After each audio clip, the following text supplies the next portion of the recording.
So mga tol, matapos mong impresibong panalo po ng WBC at WBA Welterweight World Champion Kit one-time Turman kagabi versus po ng knockout artist po ng Australia na si Brock Jarvis, kung saan lang po pinatulog po ni Kit one-time Turman itong si Jarvis sa round 3 mga tol. Maraming napahanga po sa lakas po ni Kit Turman mga tol. Kahit na bakante daw ito ng 3 taon at hindi lumaban, ay nandun pa rin daw ang lakas at bilis ni Turman mga tol.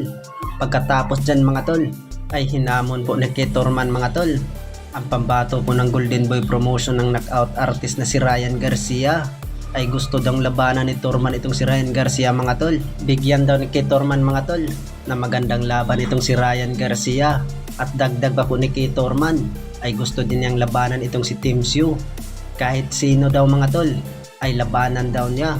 Samantala ay may paparating po na laban itong si Ryan Garcia mga tol ngayong buwan ng Mayo, kung saan niya makakalaban ang WBA Lightweight World Champion Rolly Romero.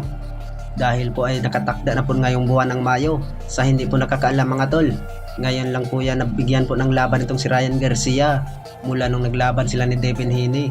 Dahil po ay nasuspindi itong si Ryan Garcia mga tol ng 1 taon matapos po nagpositibo po sa ipinagbabawal na gamot. Bukod dyan ay banat po ni Ryan Garcia mga tol ang galit daw niya kay Devin Haney. Doon na daw niya ibunton po sa ibabaw ng ring. Kawawa daw itong si Rolly Romero mga tol, dahil ay bugbugin daw niya ng gusto itong si Rolly Romero sa ibabaw ng lona hanggat aawatin na lang daw sa referee po ang laban.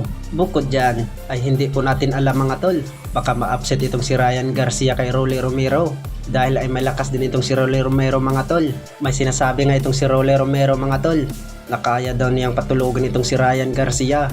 Hindi daw siya natatakot sa banta ni Ryan Garcia. Baka mabaliktad daw po ang mangyari. Si Ryan Garcia ang matutulog sa ibabaw ng lona